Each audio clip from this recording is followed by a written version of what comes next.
Welcome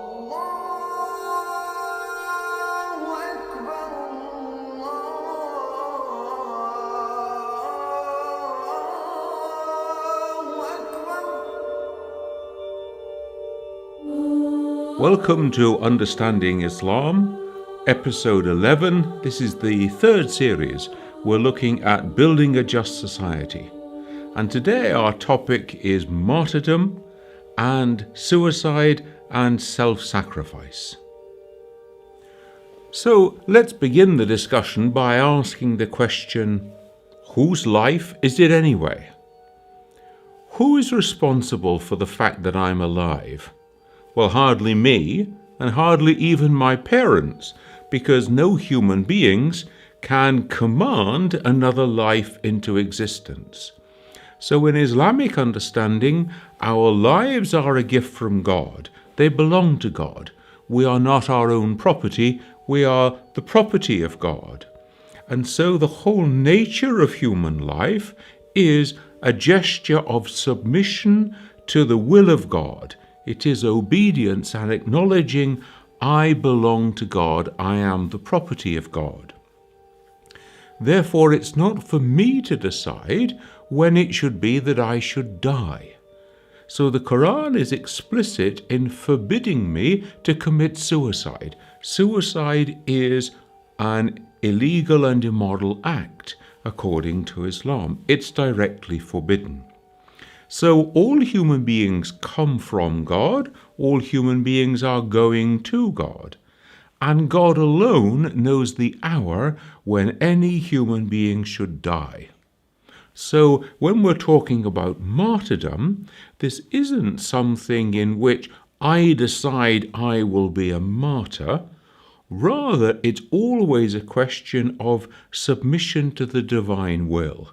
If God so wills that I should be a martyr, then so be it. God will find in me an obedient servant. So it's never a matter of my choice, it's always a matter of invitation and response. We can see this when we look at the Quranic story of Abraham and Ishmael. Because Abraham is commanded by God to sacrifice his son. And then he goes to Ishmael and says, Ishmael, this is what God has commanded me to do. What do you say about it? And Ishmael replies, you will find in me an obedient one, a patient one. So he is obedient to the will of God. My life belongs to God. If it should please God that I should die now, so be it.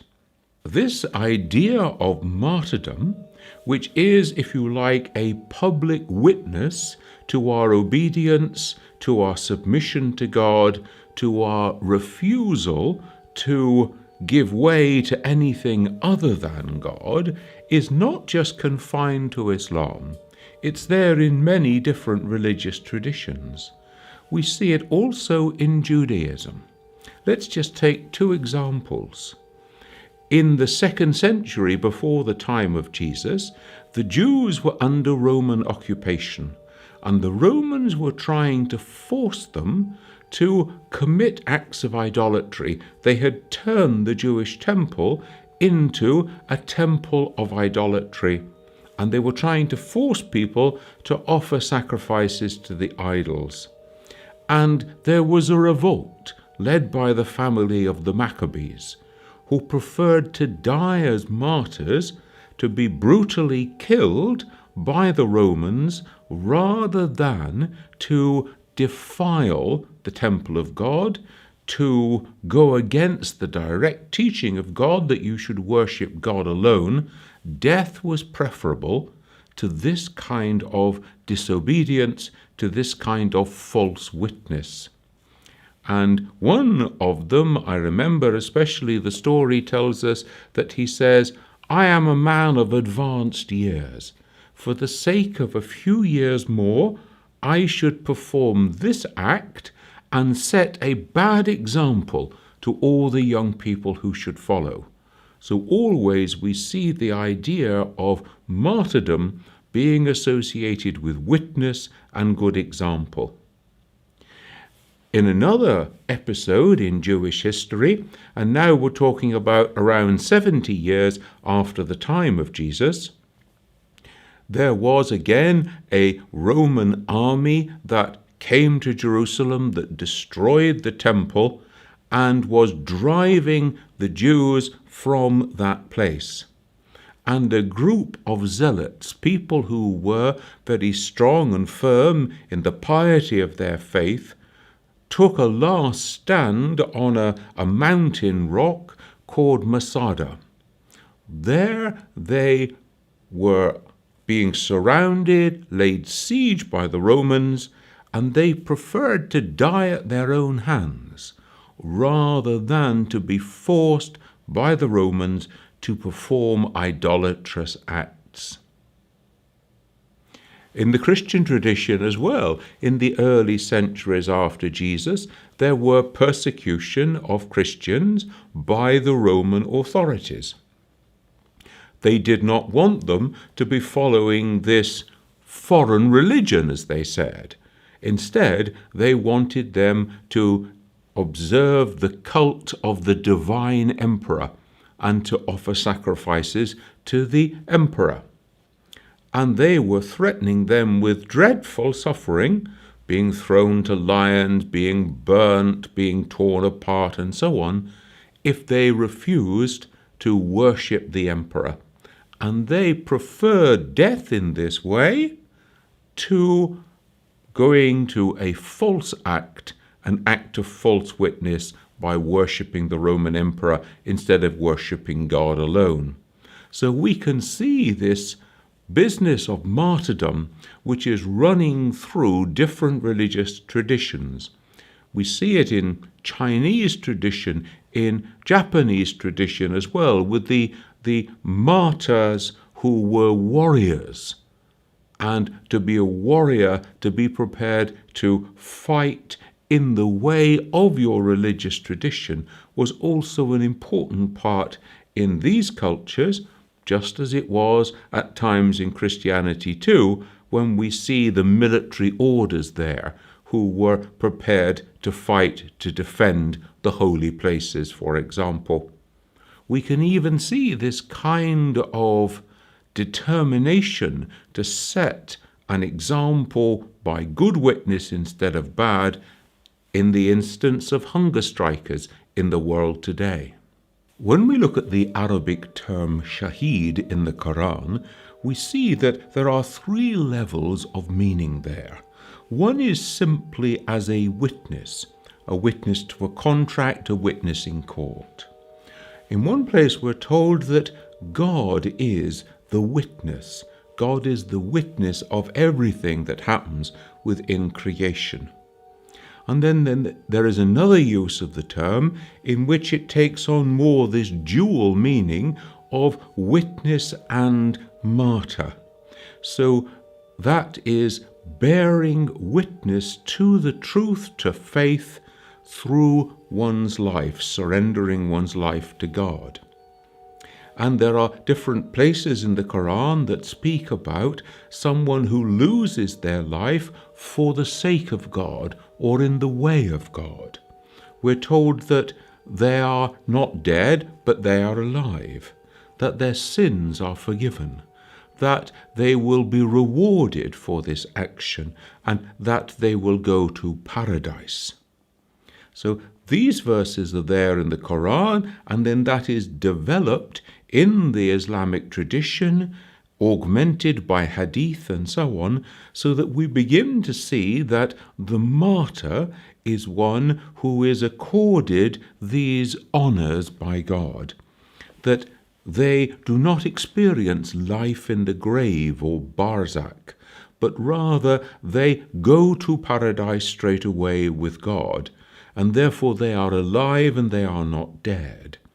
And then at the resurrection, their souls are reunited with their bodies, and in their bodily form then they will enter into paradise along with everyone else, where they will receive the crown of glory, and they will have a place of great honor within paradise, where they will be awaited, attended by sexual companions, and where they will be given by God the invitation to intercede for other people, especially to intercede for members of their family.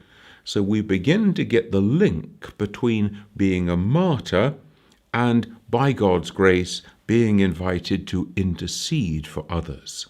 The Islamic tradition divides martyrs into two groups. They're called martyrs in this world and the next, and martyrs in the next world only. So let's look at the first group first of all. Now, different schools of Islam will define these things slightly differently, so we're just going to take a general broad picture today. Who then are those who are martyrs in this world and the next? Generally, these are seen to be battlefield martyrs, those who lose their lives on the field of battle, generally when they are fighting against injustice, against unbelievers, against tyranny.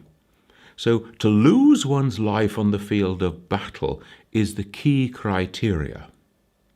Such battlefield martyrs, let's call them, are accorded certain special privileges after the time of their death. Three things do not take place. First of all, the body is not washed.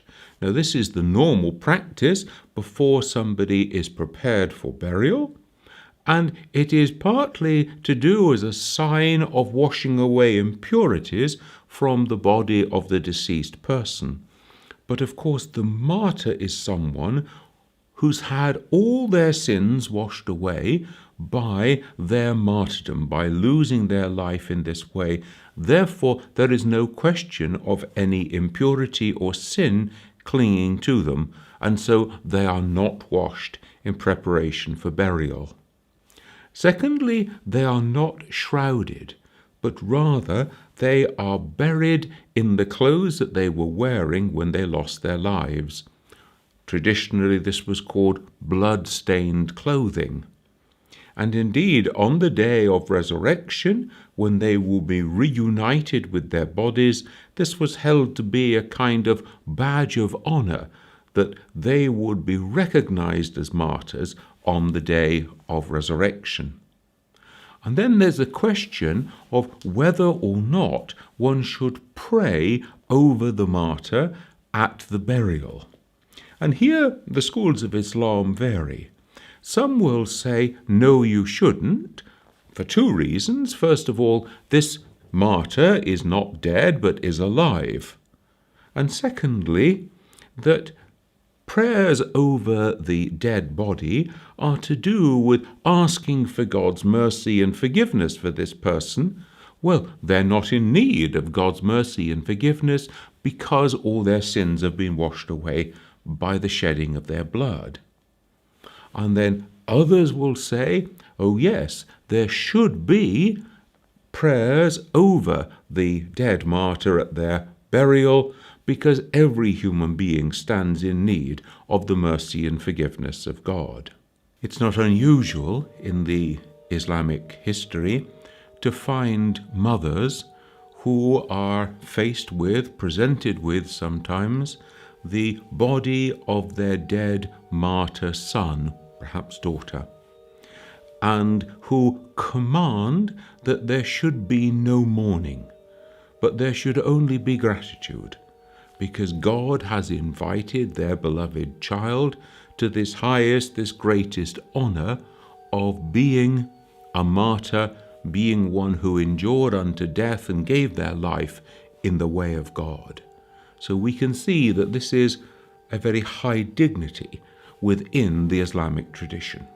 The second group, those who are martyrs in the next world only, are those who in various ways in their life, not necessarily through battle, submit their lives so totally in obedience to God that their life is forfeit in the process.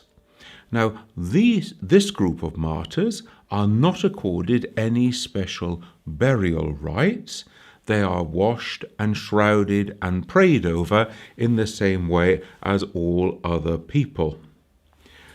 There's a much wider group of people who are included under this heading of martyrs in the next world only. They include people who die of their wounds in fighting and those who are worn out by fighting. But they include also those who die rather than renounce their faith. So the first martyr that we have in the Muslim tradition is a woman in the early years of Mecca called Sumayya, and she was killed by her family because she had converted to Islam, and obviously they didn't like that. So she was the first one to die for her faith. But also people can become martyrs in this way through losing their life fighting off criminals, for example, or who were murdered when they're going about the business of God. So they lose their life in the way of God. But also people who die during times of plague, mothers who die during childbirth, and then travellers, those who die when they are on their way to make the pilgrimage of the Hajj, those who die when they journey in search of knowledge. These also are accorded the title of martyr here. And amongst the Sufis, they will use this title for someone who has completely destroyed the lower inclinations so that they have elevated and raised their spirit to be in a state of communion with God. So we see a much wider grouping under martyrs of the next world only.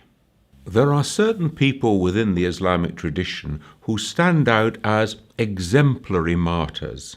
Hamza, for example, the uncle of the Prophet, who was killed in the Battle of Uhud, and then Hind comes and cuts out and eats his liver. He is regarded as being one of the ideal or one of the exemplary martyrs. Imam Hussein, the grandson of the Prophet, who dies with his companions in 680 on the field of Karbala. In fact, in the Shia tradition, all of the first 11 Imams, all met a martyr's death. So we can see that this ideal runs through Islamic history. Now we need to face the question about a suicide martyr. Can those two terms go together? Well, let's ask first of all about the causality of the death of the martyr. You see, the martyr is someone who takes a stand in the way of God, who takes a stand for justice, for truth, for faith, for obedience to God's command, and will not move and will not give way to tyranny, no matter what the other person does.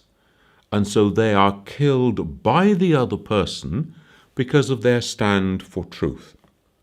So the causality of their death is very clear. Someone else kills them because of their stand in the way of God. Now, if we compare that with suicide, a suicide is someone who kills themselves.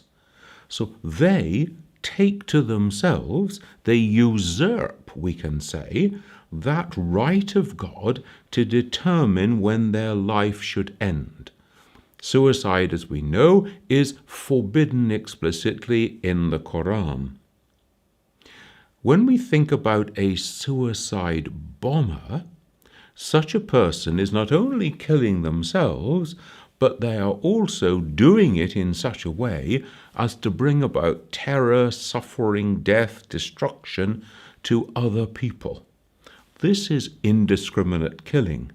This also is forbidden by the Islamic rules of engagement.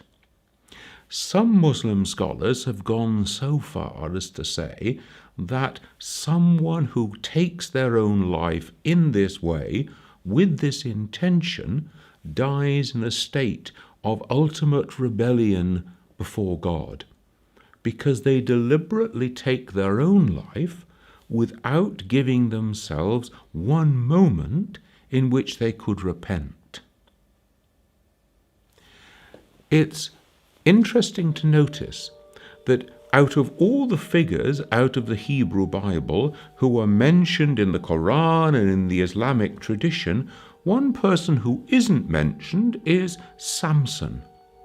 Now, Samson is a figure in the Hebrew Bible, one of the judges or the leaders of the people, who actually brings about the death of his enemies by bringing about his own death too.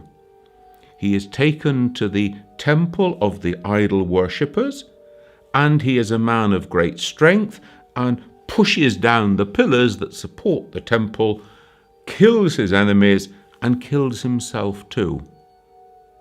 This person is never mentioned in the Quran or in the Islamic tradition. Now, this understanding then of a suicide bomber as opposed to a martyr has meant that within the worldwide Muslim community in 2004, a major declaration was signed called the Aman Message that made it very clear that such actions are not part of the Islamic tradition. They are outside the way of Islam because they are going against the will of God, the command of God, the guidance of the Quran. Nowhere within the Quran or in the time of the Prophet do we hear of him sending out a suicide mission. Now we need to ask another question. What is the difference between a suicide and an act of self-sacrifice? Now, this not only depends on the external nature of the act, but also it depends on the inner intention, the niyyah of the individual. Now, God alone can judge the inner intention of the individual, but we can see that this is much more complex than it at first appears. Take the case, for example, of a mother with her children, and they are attacked, they come under fire, and she puts herself into the line of fire and is killed in order to save her children. Or a grenade is thrown, and she dives over the grenade to absorb the blast with her own body to save the life of her children. Well, would we call this suicide, or would we call this an act of self-sacrifice? If we take another example, we can think of an injured soldier who says to his comrades, "Leave me here. You'll never get away if you have to take me with you. You try and escape. I will give you covering fire for as long as I am able before they get me." Well, we know he knows that he is going to be killed in that process. Is that an act of noble sacrifice, or is that an act of suicide? Or if we think in our own time, a nuclear reactor dysfunctions, goes into meltdown or whatever, somebody volunteers to go in and to try to switch it off, to try to repair the damage in some way in order to save a major catastrophe. It is death to go in that way. But is that an act of suicide, or is that an act of a very different quality? We can think of someone who tackles a suicide bomber, for example. We had a recent case in Pakistan, somebody who tackles them and dies in the process. Well, is that an act of noble self-sacrifice? It is only in the last period of time, with the development of what we're calling the Al-Qaeda tendency, this group of people who have actually turned a suicide attack into a preferred weapon. This is the exception, this is the extreme position which is not supported by mainstream Islam. Join me again next week when we'll be looking in the final part of this series at inviting people to the way of Islam. And don't forget that you can download the article that goes with each of these programs from my own website. I look forward to seeing you then.